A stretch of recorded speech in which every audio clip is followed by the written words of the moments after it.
UNTV News and Rescue Command Center. This is Y News with Angelo Castro III, Jerry Alcantara, and Darlene Basingan. Good evening. President Rodrigo Duterte finally takes on his first international engagement since he has been elected president. Victor Cosare will tell us why. With more than 30 people that comprises his delegation, President Rodrigo Duterte has left this afternoon for Laos to attend the 28th and 29th ASEAN Summit. In his departure speech, the president said among the issues he will raise is the fight against terrorism, promoting respect for the rule of law and peaceful resolution of disputes, intensifying emergency response and disaster management among ASEAN member nations, promoting a drug-free region, the fight against human trafficking, and the likes. During the summit, the Philippines will also accept the chairmanship for the ASEAN Summit in 2017. During the sidelines of the summit, President Duterte will have meetings with 9 other heads of state, including U.S. President Barack Obama. However, Duterte insists that he does not need to explain to Obama the measures he has taken to fight illegal drugs and the alleged extrajudicial killings in the country. The Philippines is not a vassal state. We have long ceased to be a colony of the United States. I am a president of a sovereign state, and we have long ceased to be a colony. I do not have any master except the Filipino people. After attending the September 6 to 8 summit, Duterte will proceed to Indonesia for a working visit. Aside from visiting the Filipino community, Duterte will also appeal to Indonesian President Joko Widodo to spare the life of Mary Jane Veloso. I may just have to ask Widodo in the most respectful and in very, very courteous way. And if my pleadings will fall on deaf ears, I am ready to accept it. For the simple reason, I do not doubt the judicial system of Indonesia. Whether or not she is really guilty, she is bound to be culpable liability. The president is expected to be back in the country on September 9. While President Duterte is out of the Philippines, Executive Secretary Salvador Medialdea will serve as the country's caretaker. Victor Cosare, UNTV News and Rescue, Davao City. The Filipino community in Laos eagerly await the arrival of President Rodrigo Duterte. Rina Villamor is at Laos to tell us why, live. Go ahead. Good evening, Diego. President Rodrigo Duterte is expected to arrive here in Vientiane, Laos to attend a 3-day ASEAN Summit, which will begin tomorrow, September 6th, until September 8th.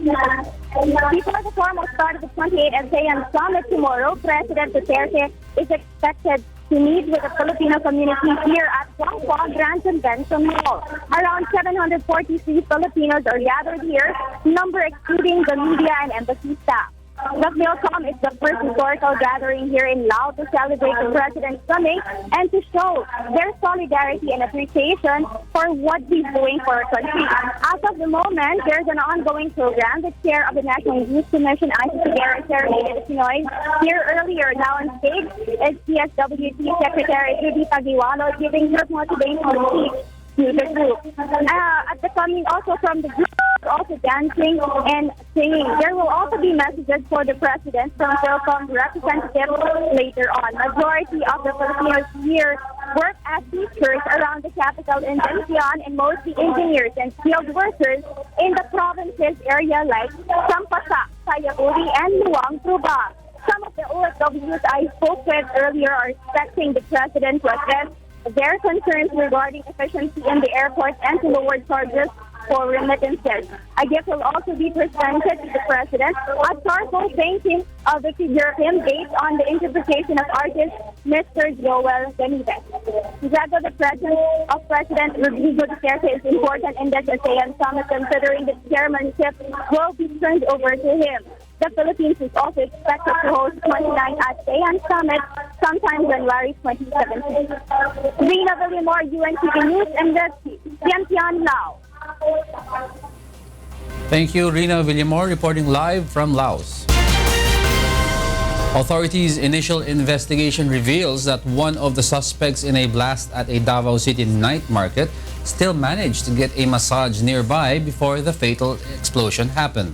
The Department of Justice, meanwhile, is expected to send its own team to Davao. Bernard Dadis tells us why. Massage therapist Alvin Pelayo recalls escaping death after the deadly bombing at a Davao City night market last Friday. If not for another customer, Alvin says he will be one of the victims. He also recalls one of his colleagues saying that a man left a bag near the area where they were posted. Kaya nga, yung kasama namin yung sa kabila, sabi niya is meron talaga siya nakita na may, kasi yung sabi niya sa akin, box daw yun eh. May nilakay niya pa ngayon daw yung bag niya. Tapos, tinawagan niya daw yung ano niya. Customer niya sa, sir, is yung ano niyo po, yung gamit niyo po yung naiwan. Pero hindi siya, hindi niya pinansin yung therapist. Yung tuloy-tuloy pa rin siya, pero pagkatapos yung mga is almost, yung sabi na is 30 minutes daw yung 10 or ano ganun. Basta pag ano sa bomb daw. This seems to confirm authorities' initial investigation, revealing that a male suspect left a bag containing a bomb at the night market who also been managed to get a massage before the explosion occurred. Aside from the male suspect, authorities are now looking into the possible participation of 2 female suspects in the bombing. Aside from 8 witnesses, 8 CCTV footages are also being studied by the authorities, which they say could help in their investigation. Meanwhile, the Department of Justice will send a team of investigators and prosecutors to help in the investigation of the incident. Justice Secretary Vitaliano Aguirre says the team is composed of National Bureau of Investigation agents and prosecutors from Davao region who will gather evidence for the case build-up. The Secretary also assures that the charges will be filed against those behind the bombing that left 14 people dead and more than 60 injured. Magtutulong lang tayo, may MBI naman kami, nandito ang main office ng MBI at saka yung ating regional and public prosecutors sa Davao o Davao area sa Region 11, tutulong yan para even during the police investigation may katulong na kagad silang lawyers or fiscals. For now, the security in Davao City remains tight. Police and military personnel can be seen roaming around the city 24/7. Bernard Dadis, UNTV News and Rescue, Philippines. The Philippine National Police or PNP now holds an artist sketch of possible suspects in the Davao City blast last Friday. The PNP chief meanwhile says the Abu Sayyaf group and the country's drug lords might be behind the deadly explosion. Leah Ilagan tells us why. The Philippine National Police or PNP already has a physical profile of the possible suspect in the fatal blast in a Davao City night market that left 14 people dead. PNP Chief Police Director General Ronald Bato de la Rosa says that based on the artist sketch, one of the suspect who left the bag containing the explosive on Rojas Avenue night market has a long beard. Identity yung as of now, yung physical profile lang muna nila, not their legal identity. Physical profile through artist sketch. And hindi ko na kailangan i-divulge, may mga magagandang development. Hindi pwedeng ilabas muna natin dahil ongoing. Nakita ko kahapon yung munang yung may bird na nag-iwan doon sa package bago sumabog. The PNP is also now looking into the possibility that drug lord colluded with the Abu Sayyaf group or ASG to conduct the deadly bombing in Davao City. De La Rosa says it is possible that groups or individuals involved in illegal drug have paid the terrorist group to sow terror in the city. If itong Abu Sayyaf, they kidnap people for money. They can also bomb people for money. Pera-pera lang yan sila eh. Pera-pera. So kung ako'y mayaman na drug lord, pwede kong bayaran yung Abu Sayyaf. Pwede kong bigyan ng pera. Sige, bombomba kayo. So you don't have to kidnap people. After all, mga terorista man ito. We are after about terrorism. It can be noted that the PNP and military are now running after drug lords and members of ASG. Meanwhile, the PNP has called on to public to avoid spreading a message containing threats of series of bombing in Metro Manila. The police also assured of tightened security in the metropolis. Dinirect na lahat ng actually hindi lang EOD and K, lahat na ng units ng PNP kasi naka-full alert nga ngayon. Kaya may mga deployment ngayon. Dinetermine yung mga areas na critical, syempre yung kung saan maraming tao. So, mayroong mga police present. Leia Ilagan, UNTV News and Rescue, Camp Crame. The city government of Davao, together with some local businessmen, raised 2 million pesos as reward money for the identification and capture of the person behind Friday night's deadly blast in Davao City. Victor Cosare will tell us why. In hopes of getting speedy justice, the city government of Davao has allotted 1 million pesos as reward money to those who could identify the person behind Friday night's deadly bombing on Rojas Avenue. Davao City Mayor Sara Duterte-Carpio says when she brought up the matter to local businessmen, the group also pledged 1 million pesos for those who could bring the responsible person to authorities or could give information on his or her whereabouts that would lead to the capture of the culprit. That brings the total reward money to 2 million pesos. And lahat sila galit na galit sa nangyari kasi nasisira yung negosyo nila. Pag nasisira yung negosyo nila, naapektuhan yung employment ng mga tao. So sinabi nila, as a counterpart, magbibigay sila ng 1 million. Lahat ito local. Meanwhile, the local chief executive also wants the Davao Police and the head of Task Force Davao relieved. Mayor Duterte says she already has picked her choice on who will lead the Task Force Davao, replacing Colonel Henry Robinson. However, the selection process on who will be the next Davao City Police Chief is still ongoing. Ang pagpapalit sa City Director ng Davao City Police Office at sa Commander ng Task Force Davao does not reflect on what they did, what they are doing, and their qualifications. Actually, it is about me because I took what happened really very personal. Meanwhile, tight security is still being implemented around Davao City. At checkpoints leading to the heart of the city, passengers of public utility vehicles are asked by police to unload as authorities do a thorough check of the vehicles and of the passengers' baggages. Yan ang instruction ng Regional Director natin. Lahat ng sasakyan na dadaan, pwede ma-check lahat. Ma-check lahat ng mga bagahe, mga bags. Dapat hindi na maulit-ulit yung nangyari. Passengers are happy with the tight security being implemented in Davao City. Maganda yung ganito kasi para sa seguridad. Kailangan naman talaga, okay lang. Victor Cosare, UNTV News and Rescue, Davao City. President Rodrigo Duterte announces that he is determined to crush the Abu Sayyaf group. Rosalie Cos will tell us why. I am declaring now a state of lawlessness. It is not martial law. It has nothing to do with the suspension of the writ of habeas corpus. President Rodrigo Duterte declared a state of lawlessness hours after the bombing incident that killed 14 and injured 30, which occurred last Friday at a night market on Rojas Avenue, Davao City. This weekend, he immediately called for a meeting with the National Security Cluster officials and vowed to crush the terrorist group Abu Sayyaf. He is even willing to engage the foreign army Nepalese Garkas to destroy and fight the ASG. Abu Sayyaf has already claimed responsibility over the bombing and even made threats of attacking the government because of its intensified military offensive operations. President Duterte has already mentioned that the declaration of state of lawlessness does not mean martial law and the suspension of writ of habeas corpus or the justified detention and arrest of a person. This aims to utilize the armed forces to support the Philippine National Police in maintaining security and protecting the public against terrorism. Defense Secretary Delfin Lorenzana said the police and military visibility will be intensified in public places and provision of checkpoints will be doubled.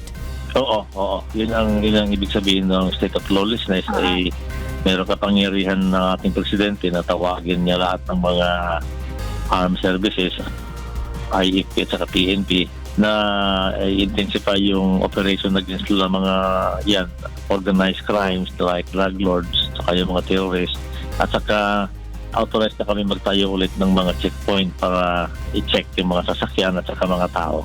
There is no time frame for the effectivity of the declaration, but the president says it will continue to be implemented as long as there is looming threat against public security.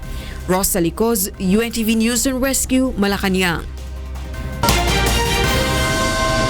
The Senate of the Philippines agrees with President Rodrigo Duterte's declaration of state of lawlessness, saying that the public should not worry about it. Grace Casin will tell us why. The president is an authority to declare a state of lawlessness, especially when the nation's security is at high risk. However, Senator Coco Pimentel says that the president should also clarify to the public the details and provisions of such declaration. Politically speaking, that is his powers. Better to put it in writing kasi syempre alam po natin so that the terms, the instructions, the directions can be referred to time and again and hindi po nagbabago kasi na it is now in writing. For his part, Albay Congressman Ed Selegman is concerned about the effects of such declaration to the people. The problem really is with that declaration, we are sending wrong signals. One is it would alarm the people that there could be a tendency of the president exercising extraordinary powers under the Constitution. But for Senator Francis Escudero, there is no reason to panic. Walang epekto ito sa civil liberties, walang epekto ito sa mga karapatan natin sa ilalim ng Bill of Rights, walang epekto ito sa normal na buhay dapat ng ating mga kababayan. Grace Casin, UNTV News and Rescue, Philippines. The Armed Forces of the Philippines is not lowering their alert status. Meanwhile, the AFP says the Davao City explosion will not affect its massive combat operation in Sulu against the Abu Sayyaf group. Nel Maribuhok will tell us why. The AFP is still on high alert because of the state of lawlessness declared by President Rodrigo Duterte. AFP Public Affairs Chief Colonel Edgrad Arevalo explains that the issue of downgrading is for the purpose of their attire or uniform only. Arevalo says it is not actually the alert status per se. The downgrading na sinasabi is only for purposes of our uniform. Kasi nangyayari, pag red alert, naka battle dress attire na tinatawag. So, hindi naman namin kailangang nakaganon kung ang alert status namin is handa lang kami for an eventuality. Arevalo clarifies that their full alert status does not cover the whole country. But AFP Chief of Staff General Ricardo Visaya gave other units the authority to elevate their alert status depending on the situation in their respective areas. The status remain to be on high alert pa rin ng AFP. Ganun pa rin. And then, hindi buong bansa. No, hindi buong bansa. East Mincom area, West Mincom area, and NCR being a unified command. AFP reminds the public not to share or circulate the unverified information via social media or text messages regarding bomb threats in malls or other areas. Instead, the public should report it immediately to the authority for validation. Kontakin po natin ang pinakamalapit na security forces natin doon, police man yan, o military man, o local government. Give the information to them because they have the capacity and the capability to validate this information. Meanwhile, the AFP continues with their massive combat operation in Holosulu despite the Davao explosion without diverting their attention. According to Colonel Arevalo, the incident in Davao helps the awareness of the public and local government units to coordinate with the authority and to be vigilant. The operation is still ongoing. We will not distracted by the explosion. No, we have sufficient units to manage that particular issue. Naging mas intense yung coordination between local government, the population, the community. Naging mas aware na ngayon ang mga tao. Naging nabuhay na muli yung vigilance sa kanila. Nel Maribuhok, UNTV News and Rescue, Philippines. News. We'll be right back.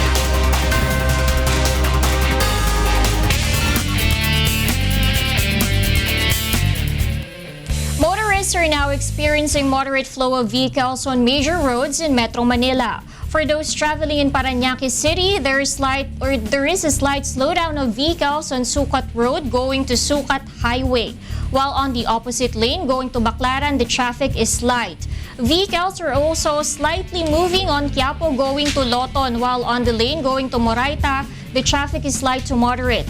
Meanwhile, on EDSA, the traffic is currently bumper to bumper on the lane starting from Guadalupe going to Shaw Boulevard, while there is moderate traffic on EDSA southbound lane that's starting Orense going to Ayala. In Quezon City, the traffic is light on both lanes of Commonwealth, that's from Fairview going to Philcoa and vice versa. Lastly, in Letre Malabon, the traffic or the flow of vehicles is fast moving on both lanes. That's going to C4 and Monumento.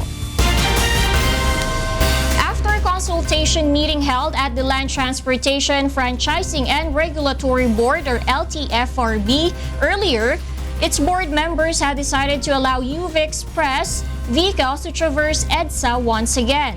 LTFRB, however, says they will first amend some provisions in the memorandum circular before UV Express vehicles can be allowed in EDSA. The provisions include only UV Express with routes in EDSA indicated in their franchise will be permitted. UV Express coming from outside Metro Manila will be allowed on EDSA but only to drop passengers in designated dropping points. This includes MRT North Avenue Station, MRT Ortigas Station, and MRT Ayala Station.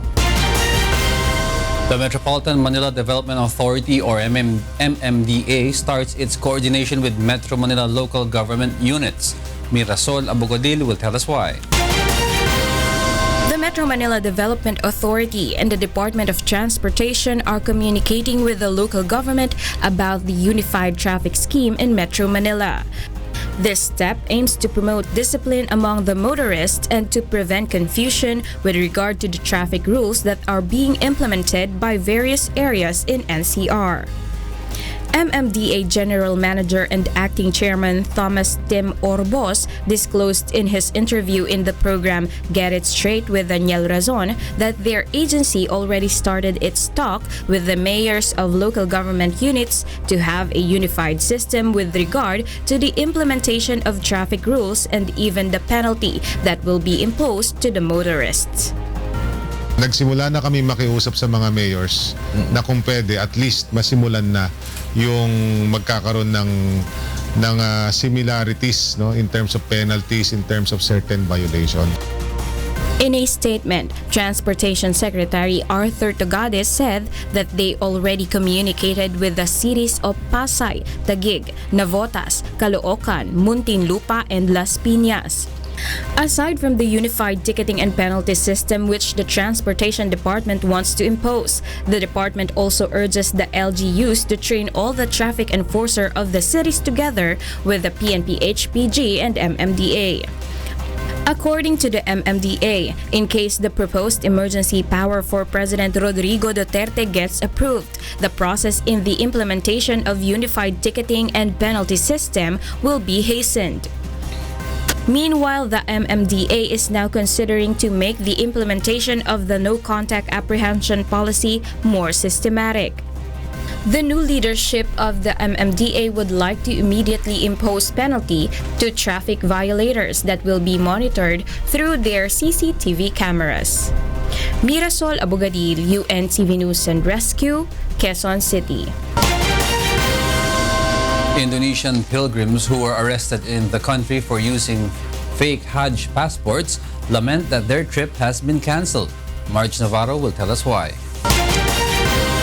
168 of the 177 pilgrims supposedly on a trip to the Hajj pilgrimage in Saudi Arabia has returned home to Indonesia on Sunday after the Philippine government has released them from immigration detention centers for allegedly using forged passports. Most of them were in tears, bemoaning their predicament that led them to miss the one important religious event in their lives. They even paid a huge sum of money but ended up with nothing. Saya bayar $9.500. Jadi totalnya berapa juta? Dalam rupiahnya itu 126.750 juta. Among them, an elderly couple who had sold a hectare of farmland for 200 million rupiah or around $19,000 to a local travel agency to pay for the pilgrimage. South Sulawesi Governor Sharul Yassin Limpo insists the pilgrims are not the ones at fault and the government should work harder to improve the system to avoid such exploitation. Ada kabupaten yang 40 tahun, 39 tahun. Oleh karena itu pasti saja kalau ada ajakan-ajakan seperti ini tentu akan merangsang mereka untuk bisa melangkah walaupun tanpa dia lakukan. Artinya ini bukan kesalahan dari mereka, kesalahan dari orang-orang yang memanfaatkan kondisi-kondisi seperti itu. 9 other Indonesians are still in the Philippines for data and information collection in connection to the case. As far as immigration is concerned, kasama po itong 9 natin din sa issue ng order to leave. However, the Department of Justice needs the presence of these witnesses for the criminal complaints that were filed against the escort. They will appear and provide relevant information dun sa criminal case na pinay sa mga Pilipino. Indonesia's government is also looking into the possible involvement of Indonesian immigration officials in the case. Marge Navarro, UNTV News and Rescue, Philippines. Justice Secretary Vitaliano Aguirre today announces that the disinformation campaign will not hinder the investigation on the proliferation of illegal drugs inside the New Bilibid prisons. Rodrigo Mendoza will tell us why. The investigation on the proliferation of illegal drugs inside the New Bilibid prisons will continue despite the ongoing disinformation campaign against it. Justice Secretary Vitaliano Aguirre says they are still receiving information about illegal drugs trade inside Bilibid. Tuloy-tuloy kami, bumabahang information. And we'll be coming with these witnesses siguro for the first time, baka this coming House investigation tungkol sa proliferation. Why did illegal drugs proliferate in the New Bilibid prison? It was reported earlier that 2 former DOJ employees submitted sworn statements implicating former Secretary and now Senator Laila De Lima to the drugs trade inside the prisons.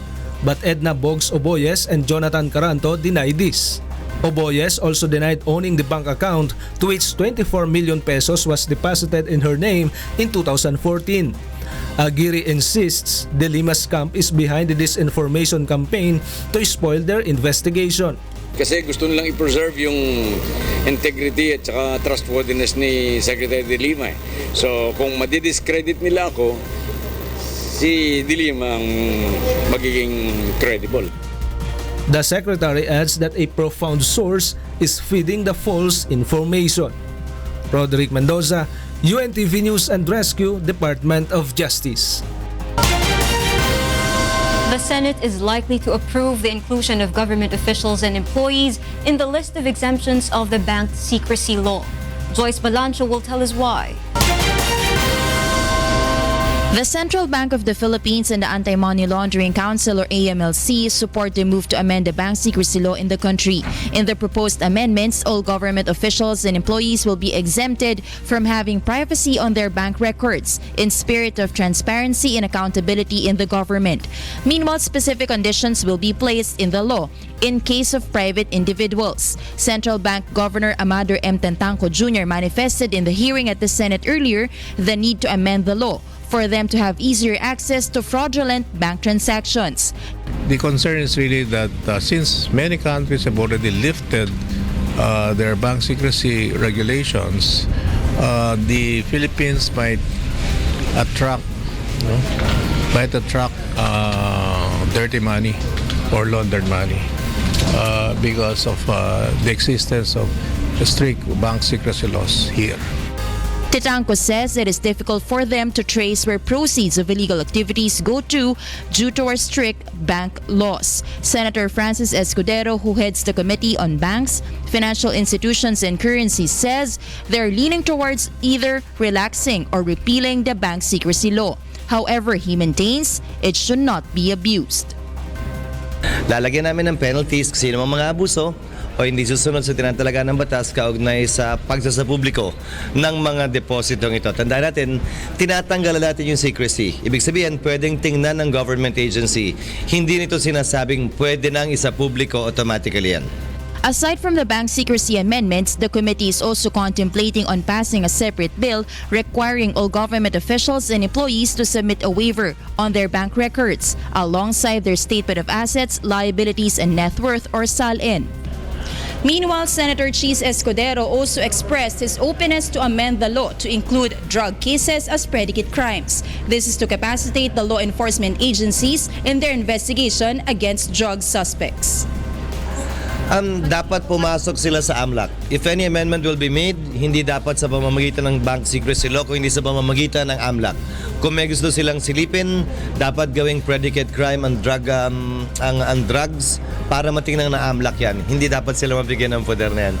The technical working group of the committee will start deliberating the detailed proposed changes and amendments to the bank secrecy law. Joyce Balancio, UNTV News and Rescue, Senate of the Philippines. The lower house is now fast-tracking the passage of the proposed postponement of Barangay and Sangguniang Kabataan elections in October. Nel Maribuhok will tell us why. The lower house is now awaiting the Senate version on the postponement of Barangay and Sangguniang Kabataan elections to October 2018 instead of this year. According to House Committee on Suffrage and Electoral Reforms Representative Chairman Sherwin Tugna, they will adopt the coming Senate version. Gagayahin na lang natin kung ano ang magiging version ng Senado nang sa gayon hindi na ito dumaan pa sa Bicameral Conference Committee para mas mapabilis yung enactment ng batas. In connection with the postponement of barangay and SK elections, Solons have different outlooks on whether to extend the term of incumbent barangay officials or appoint an officer in charge until the elections can be held as recommended by the Department of the Interior and Local Government. I mean, if the administration really wants to do it, it can be done. It's just that it's more convenient to put it the way it is now. Unfair naman yan doon sa mamamayan na merong isang barangay kapitan na ayaw na ng mamamayan tapos i-extend mo. No? Kung magtatalaga naman ng officers in charge, sino ang magtatalaga? The postponement of barangay elections will give the House leadership opportunity to push the proposed abolition of SK and barangay council post. Albert said the postponement will give Congress time to abolish the SK and barangay kagawad posts. The minority group is against the said proposal. Because the mandate of the people for representatives should start from the lowest level, from the village or barangay level. Nel Maribuhok, UNTV News and Rescue, House of Representatives. The government is continuously implementing programs that will make farmers more competitive. Ray Pelayo will tell us why. The Department of Agriculture is preparing farmers to keep up with challenges that may arise with the country's relaxation of import restrictions on rice by next year. The quantitative restriction, which limits the rice importation, will expire in 2017. In 1995, the World Trade Organization allowed the Philippines to use a 10-year quota system in rice importation, which was eventually extended in 2004 and 2014. Agriculture Undersecretary Sigfredo Serrano says the RA 8178 or the Agricultural Tarification Act of 1996 needs to be amended before quantitative restriction can be lifted. But the government will also be strict with the importation of rice when it is finally allowed. Palagay ko, rice will still be a regulated non-automatic licensing commodity because kailangan alam mo kung safe yung bigas. They make standards. The Department of Agriculture focuses on supporting the farmers, such as with farm mechanization, in order to minimize or lower the cost of production and increase harvests. The cost of producing rice in the Philippines now is 10 to 11 pesos compared to 8 pesos in Thailand and 5 pesos in Vietnam. Worst case scenario, halimbawa, we're already coming up with what would be legitimate measures that government, particularly the department and the agencies involved in trade of rice and other agricultural commodities can employ or institute to provide our farmers adequate protection. Ray Pilayo, UNTV News and Rescue, Quezon City.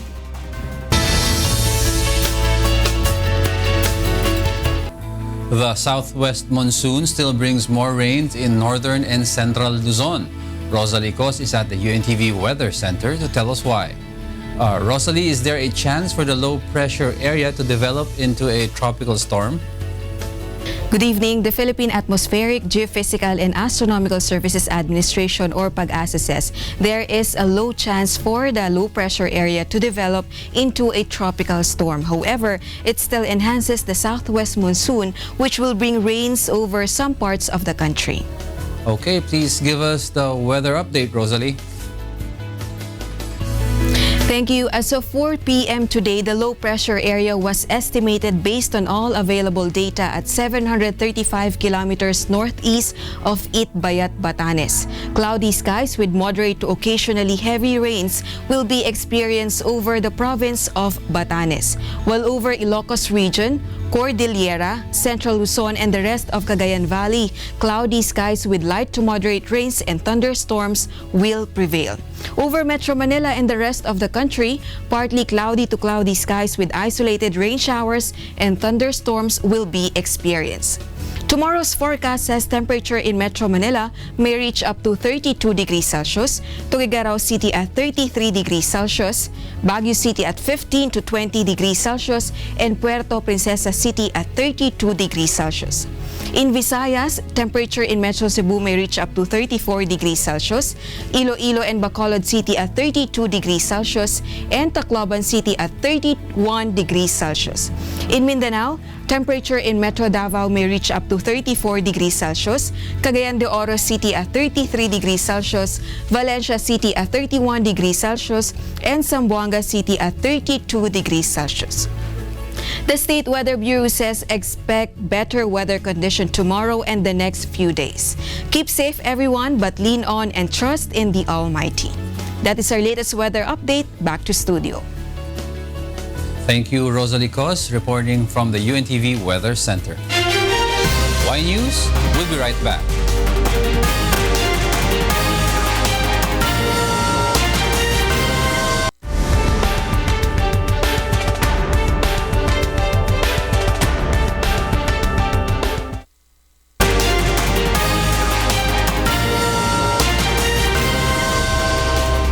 Residents of a town in Bulacan have expressed gratitude to UNTV's Serbisyong Kasangbahay and its partner, the Members Church of God International or MCGI. Jun Soriao tells us why. More than 1,000 residents of Barangay Bigten, Norsagaray in Bulacan have benefited from a medical mission organized by UNTV in cooperation with Members Church of God International. Among the services availed by the residents included medical, optical, and dental services. Several of them also underwent free X-ray and electrocardiogram, and many received free medicines. The chieftain of Barangay Bigte was utterly grateful because many have been accommodated by the mission out of 16,000 strong barangay constituents. This is the fourth time that the UNTV and Members Church of God International have conducted a medical mission in the area. Nag-request po ako dahil talaga pong ako'y nagpapasalamat dahil sa aking pong termino. Yung UNTV na po talaga ang malaking nagme-medical mission dito sa aming lugar. Kaya nga po ako'y nagpapasalamat na kahit na malayo itong aming lugar, narating po ninyo. At ito po, nakita ko po talagang napakarami pong suportan talaga. Kompleto po. Among the beneficiaries was Mila Aguinaldo, a resident of Barangay Bigten, Norsagaray. Mila and her 4 children have been sick for a week. but because of financial constraints, she had been unable to bring her children to the doctor. She and her children walked for more than an hour just to consult with a doctor after learning of the free medical mission. Another happy camper is 75-year-old Angelica Olivares, who is delighted to have been able to undergo ECG and avail of free medicines for her heart condition. Tuwan-tuwa ako, sabi ko, talaga si Lord, napakabuti. Talagang pangarap ko magpapatina ako. Tingnan, wala naman kasing ganyan. Dito libre, ay tuwan-tuwa ako. Even the mayor of Norsagaray, Bulacan was able to benefit from UNTV and MCGI's free medical mission. Mayor Cristobal was able to avail of free eyeglasses. Sa hindi inaasahang pagkakataon na wala po yung salamin ko, pero dumating po itong medical mission ng UNTV. Ito nga po ang salamin, suot ko na po. Aki brother Eli Soriano at Kuya Daniel Rason.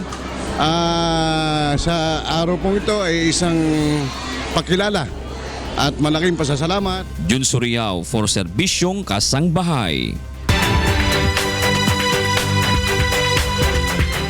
American directors choose the life of a Filipina household help as subject of their advocacy film in the 2016 Labor Film Festival in Taipei. Amiel Pascual will tell us why. Reports of household workers running away from their employers are common in Taiwan. According to Hilda Banugan, chairwoman of Migrante in Taiwan, most household helpers like her are experiencing abuse from their employers. Some of them choose to stay despite of hardships because they need to pay large sum of loans due to excessive collection of placement fees from the recruitment agencies in the Philippines. Kahit sinasabi ng batas ng Pilipinas na walang placement fee ang mga household workers, pero nire-refer po sa mga money lending company.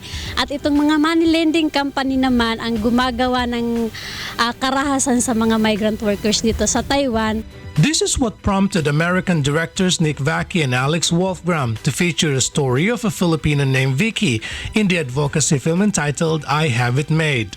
The film is one of the entries in the recently concluded Taiwan Labor and Film Festival for 2016 in Taipei. Well, we chose Filipinos in specific just because they were one of the earliest groups of people to migrate to Taiwan back in, particularly throughout the early 90s. The film aims to give understanding of the issues that most people believe are causing the workers to flee, then suggests how to improve and solve the problems of runaway workers for both the betterment of their lives in Taiwan as well as Taiwan society.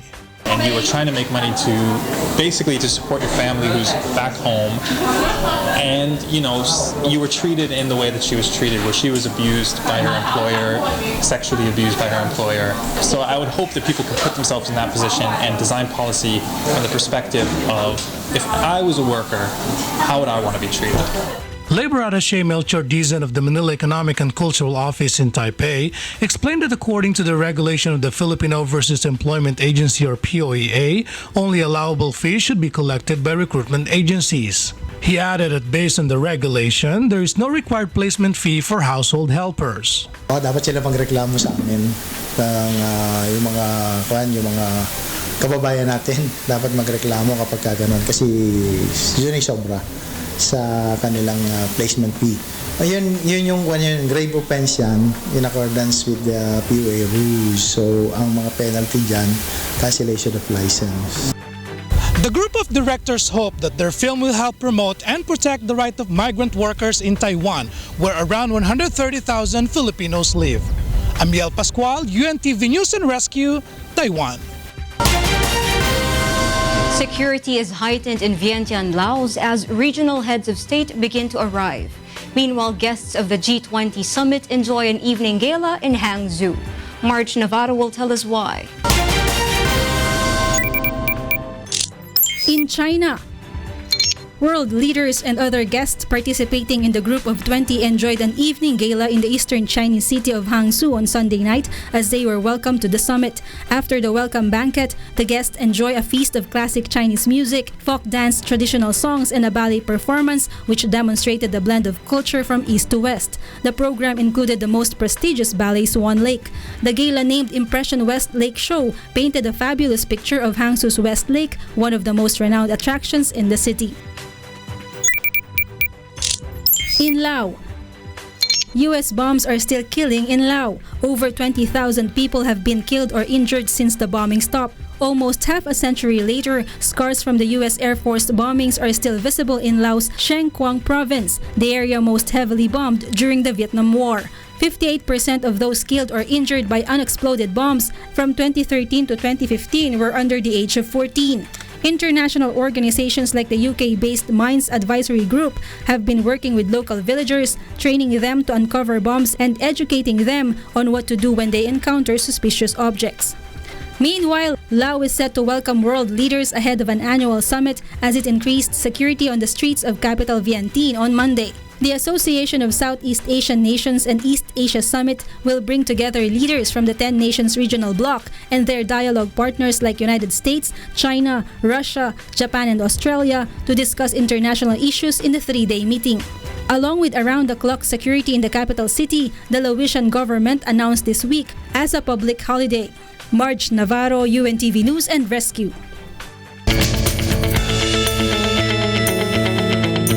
The Department of Health confirms that the Philippines is no longer Zika virus free. Aiko Miguel is at Manila to tell us why, live. Go ahead, Aiko. Yes, Jerry, good evening. Just last Friday, the Department of Health, through Secretary Pauline Ginobial, reported that the Philippines is Zika virus-free. This afternoon, however, DOH confirmed the reported case of a 45-year-old female in Iloilo. This is the first confirmed case of Zika in 2016 that is locally transmitted. The 5 previously confirmed cases of Zika virus last week were all travelers from another country. According to DOH, the 45-year-old female is married but not pregnant. Last August 31, she had herself checked because of skin rash and joint pains but not accompanied with fever. She was confined at the local hospital and had her urine and blood collected and was discharged the following day. The tests of her specimen were done at RITM and resulted positive of the Zika virus. She is currently at home recovering from her very mild illness. DOH reminds the public to cooperate and avoid to be bitten by mosquitoes to prevent the spread of the virus. Breeding sites of mosquitoes should also be destroyed. Precautions should be observed by travelers as well as residents. Bureau of Quarantine Jerry has also released Zika travel advisory for travelers going in and out of the country. Zika is primarily transmitted through Aedes mosquito bites. Sexual transmission has also been reported in other countries. Zika causes neurologic defects or the microcephaly in babies born of infected mothers. DOH will be sending a team first flight tomorrow morning to Iloilo to make further tests and contact tracing exposed with a 45-year-old female.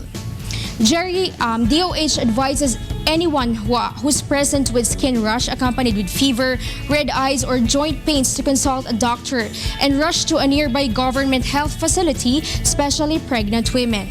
And for further questions and reports of suspected cases of Zika virus, you may call the DOH hotline numbers, which are 711-1001 or 711-1002. And that is the latest update here at the Department of Health. Back to you, Jerry. Thank you for that report, Aiko Miguel, reporting live from the Department of Health office in Manila.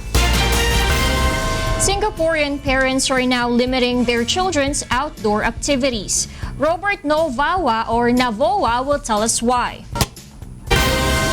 Cases of locally transmitted Zika virus infection in Singapore has reached 242, with 91 new Zika cases added over the weekend. According to the Singaporean Ministry of Health or MOH and the National Environment Agency, most cases linked to the existing cluster in the city-state's east. Currently affected areas include Aljunied Crescent, Sims Drive, while the areas of concern are Katib Camp, Sembawang Drive, Kranji Road, Juchat Place, Sinoco South Road, Toguan Road East, Lower 101 Changi. At present, Singapore has been introducing several measures to improve the surveillance of the disease and, more importantly, the protection of Singaporeans. Meanwhile, parents have limited their children's outdoor activities due to Zika virus spread, especially during the week-long school break that started last Saturday. Some parents let their children go out but they arm them with mosquito patches and insect repellent sprays. Robert Navoa, UNTV News and Rescue, Singapore.